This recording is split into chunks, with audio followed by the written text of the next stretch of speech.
Hola, mi nombre es Oscar y en este video vamos a desarrollar los fundamentos, principios y conceptos básicos que ustedes deben conocer e incorporar, ya que les serán de gran utilidad para el módulo de química.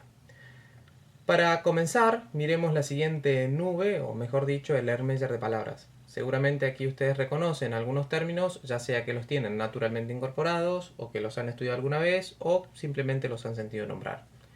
Para estos términos que ustedes ya conocen, ¿podrían escribir una definición?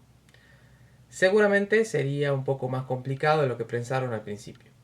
De hecho, cambiemos totalmente de ejemplo. Todos sabemos lo que es una mesa o lo que son manzanas. Sin embargo, escribir una definición para estos términos nos puede traer más de un dolor de cabeza. Y es que en esa definición tenemos que poder incluir no solo la mesa que tenemos en la casa o las manzanas que compramos la última vez, sino todas las mesas y todas las manzanas que existen en el mundo. Y eso no es una tarea tan sencilla, ¿verdad? A lo largo de este y próximos videos vamos a definir una serie de conceptos de gran importancia en química. Conocer estas definiciones les permitirá identificar y conocer claramente los diferentes conceptos a los que hacen referencia y con los que debemos tratar periódicamente. Además, nos va a permitir realizar razonamientos más precisos. Sin duda, para comenzar, debemos definir qué es la química. Básicamente, la química es la ciencia que estudia la materia. Diremos que la química es la rama de las ciencias naturales que estudia la materia, sus propiedades, su estructura, sus transformaciones y las leyes que rigen dichas transformaciones. A lo largo de este módulo iremos desarrollando todos estos puntos porque ahora se abre un abanico de interrogantes. ¿Qué es la materia? ¿Cuáles son sus propiedades? ¿Cómo es su estructura? ¿Qué son las transformaciones químicas? ¿Cómo y por qué ocurren? Por ejemplo, el agua puede convertirse por un proceso de descomposición, por ejemplo la electrólisis, en dos gases diferentes, hidrógeno y oxígeno. Los químicos estudian qué es el agua, cómo está compuesta, cómo es su estructura, cómo y por qué puede convertirse en dos gases, y a su vez, qué es el hidrógeno, qué es el oxígeno. Además, estudia la energía que se absorbe o se libera durante el proceso. Cuando la química estudia la realidad teniendo como única finalidad la construcción de nuevos conocimientos, diremos que se comporta como ciencia pura. De esta manera se obtienen nuevos modelos y nuevas teorías que luego deben ser demostrados. Por el contrario, cuando el saber científico y la experiencia suelen ser transferidos a la comunidad para convertirse en algún tipo de beneficio, dando soluciones prácticas a algún problema, se convierte en ciencia aplicada. Por ejemplo, el estudio de la estructura o de los mecanismos moleculares por el cual se produce la infección de algunos virus, por ejemplo el SARS-CoV-2, sería un ejemplo de ciencia pura o básica. Mientras que el empleo de esos conocimientos, por ejemplo para elaborar una vacuna, sería un caso en el cual la química está actuando como una ciencia aplicada. Los conocimientos que se desprenden de la química cumplen un papel fundamental, principalmente porque la química se encuentra presente en todo lo que nos rodea. De esta manera, la química se encuentra estrechamente relacionada con diversas disciplinas que van desde la física, la biología, la medicina o la genética, hasta la ingeniería, la astronomía, la historia e incluso el arte. Como resultado de su extensión y su diversidad, se han establecido una serie de divisiones básicas, entre las que podemos destacar la química general, la química orgánica, la química inorgánica, la química física, la química analítica, la química biológica. Por supuesto hay muchas otras, pero nunca debemos olvidar que en realidad, pese a estas diferencias, la química es siempre una sola. Bien, ahora vamos a discutir algunos términos que son de uso frecuente en el lenguaje de los químicos. Por ejemplo, materia, cuerpo, sustancia, masa, peso e inercia. Por ahora nos centremos solo en los primeros tres. Para entender estos tres términos vamos a poner dos ejemplos muy sencillos. Un lápiz y una botella de vidrio que en su interior contiene agua con azúcar. Veamos qué tienen en común estos dos ejemplos y también qué cosas los caracterizan. Para comenzar diremos que ambos ejemplos tienen volumen, es decir, que ocupan un lugar en el espacio. Además, se pueden diferenciar y separar fácilmente de todo lo que los rodea debido a que tienen límites reales bien definidos. Por su parte, cada uno de ellos tiene características especiales. Por ejemplo, el lápiz está constituido por una mina, que a su vez contiene grafito y arcilla, por una madera que rodea esta mina y que Está compuesto principalmente de compuestos que reciben el nombre de lignina y celulosa. También tiene una especie de abrazadera de metal que puede estar constituida por cobre, zinc, estaño, entre otros.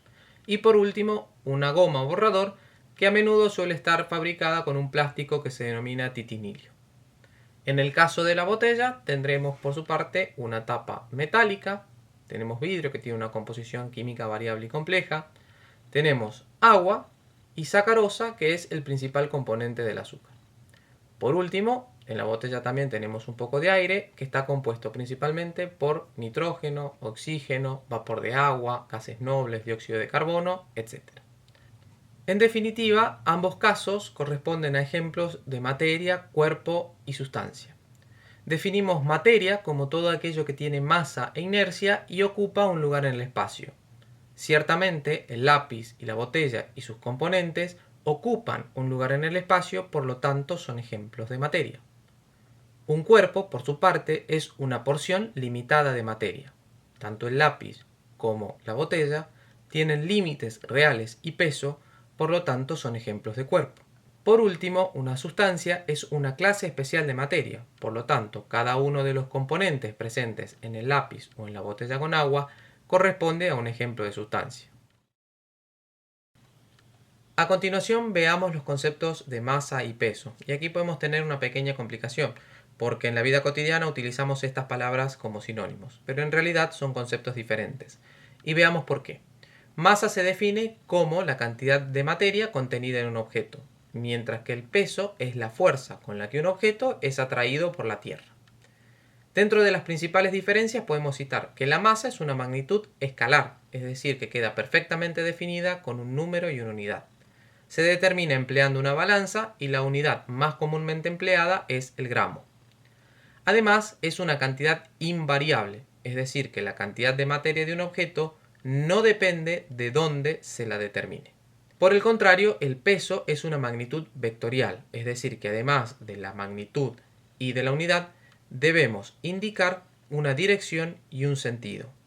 Se la determina empleando un dinamómetro y las unidades de medida corresponden a unidades de fuerza, como ser el newton y la dina. Esta magnitud además depende del lugar donde se determine y por lo tanto puede variar. Ahora bien, ambos conceptos se relacionan entre sí mediante la segunda ley de Newton, fuerza igual a masa por aceleración. En nuestro caso en particular, la fuerza será igual al peso, por lo tanto la aceleración equivale a la gravedad. De esta manera, el peso de un cuerpo será igual a su masa multiplicada por la aceleración de la gravedad. La pregunta que ahora se estarán realizando es, entonces, ¿por qué utilizamos los términos masa y peso de manera indistinta?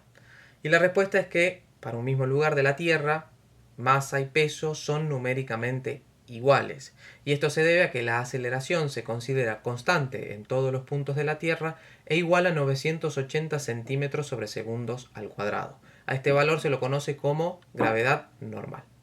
Sin embargo, en realidad, el valor de la gravedad aumenta a medida que nos acercamos al centro de la Tierra. Por lo tanto, el peso de un cuerpo sería mayor al acercarnos a los polos o bien al descender de una montaña.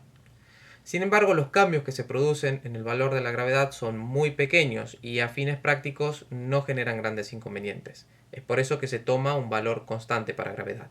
En caso que se quieran realizar cálculos más específicos, entonces sí se hacen las correcciones pertinentes.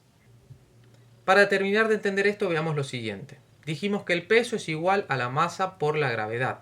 Por lo tanto, igual a masa por 980 centímetros sobre segundos al cuadrado. Consideremos cualquier cuerpo cuya masa es igual a un gramo. Diremos que su peso es igual a un gramo por 980 centímetros sobre segundos al cuadrado, igual a 980 gramos por centímetro sobre segundos al cuadrado. La unidad de medida de fuerzas en el sistema CGS es la DINA, que equivale a un gramo por centímetro sobre segundos al cuadrado. Por lo tanto, diremos que el peso de cualquier cuerpo cuya masa sea igual a un gramo será de 980 dinas y este valor será constante, es decir, por cada gramo de masa el peso asociado es 980 dinas. Por lo tanto, podemos decir que un gramo masa pesa 980 dinas, o lo que es lo mismo, un gramo peso en cualquier punto donde la gravedad sea igual a la gravedad normal. La pregunta entonces que nos queda contestar es ¿por qué es necesario diferenciar entre masa y peso?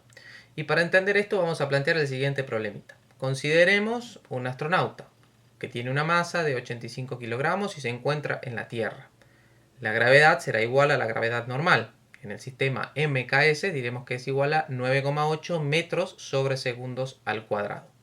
Por lo tanto, como la gravedad es normal, diremos que un gramo masa equivale a un gramo peso y diremos que entonces este astronauta pesa en la Tierra 85 kilos. Si quisiéramos aplicar la segunda ley de Newton, diremos que el peso es igual a la masa por la gravedad, igual a 85 kilogramos por 9,8 metros sobre segundos al cuadrado. Esto nos va a dar un total de 833 newtons. Ahora, si este astronauta viajara a la Luna, su masa seguiría siendo de 85 kilogramos, porque en el viaje no ha perdido ni ha ganado materia. Sin embargo, aquí la gravedad ya no es igual a la gravedad normal. De hecho, la gravedad en la Luna es un sexto la gravedad de la Tierra. Por lo tanto, un gramo masa no es igual a un gramo peso. Y el peso será distinto a 85 kilogramos. De hecho, el peso será un sexto del peso del astronauta en la Tierra. Por lo tanto, el peso en la Luna será de 14,17 kilogramos o 138,83 newton. Por último, si consideramos que el astronauta queda en el espacio exterior, donde la gravedad es igual a cero, diremos que el peso es también igual a cero. El último término que nos queda por definir es el de inercia. Y para comprenderlo mejor, veamos las siguientes animaciones. En la primera tenemos una patineta que choca contra una columna y la manzana que estaba sobre la patineta continúa su movimiento a pesar de que la primera cambia de dirección y entonces la manzana cae. En la segunda tenemos una serie de globos que contienen agua y luego se rompen por una flecha. Lo que podemos observar es que el agua por un instante mantiene la forma que tenía dentro del globo. Luego, por supuesto, cae por acción de la gravedad. En la tercera tenemos una cama elástica sobre la que se han dispuesto una serie de tizas de colores. Al momento de producirse el salto vemos que las tizas parecieran levitar. En realidad lo que ocurre es que estas permanecen por un momento en su posición original. Luego, por supuesto, caen.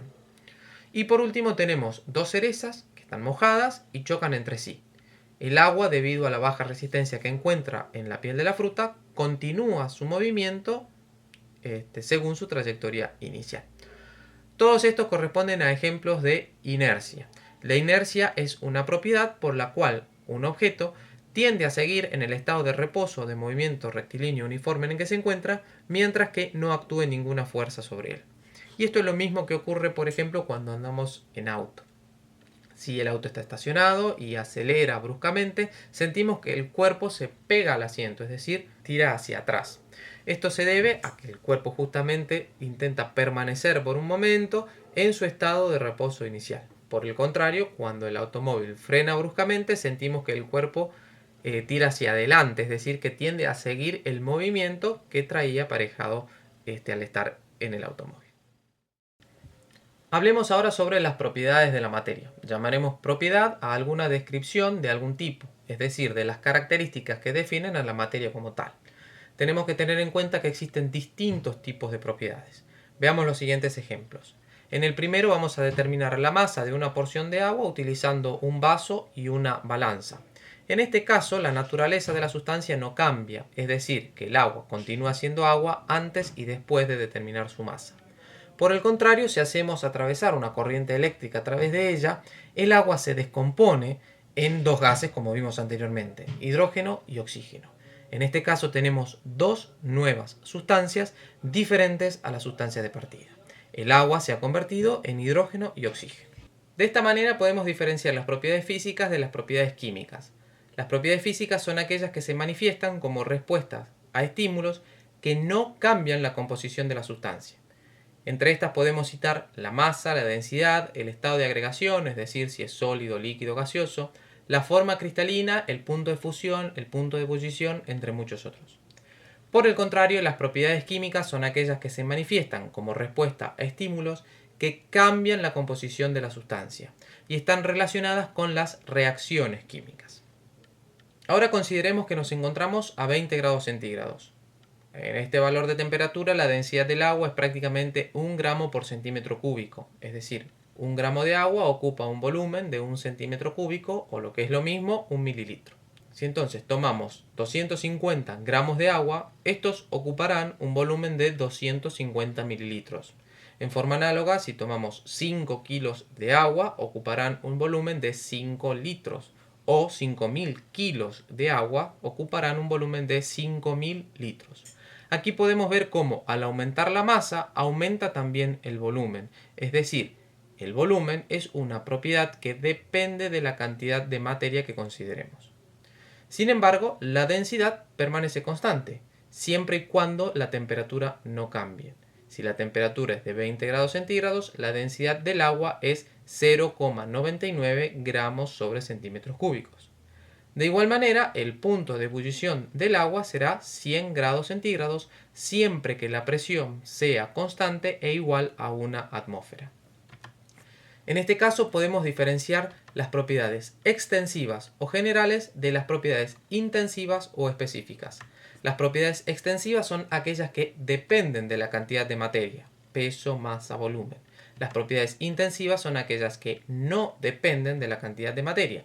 Por ejemplo, densidad, peso específico, punto de fusión, punto de ebullición, conductividad, forma cristalina, etc.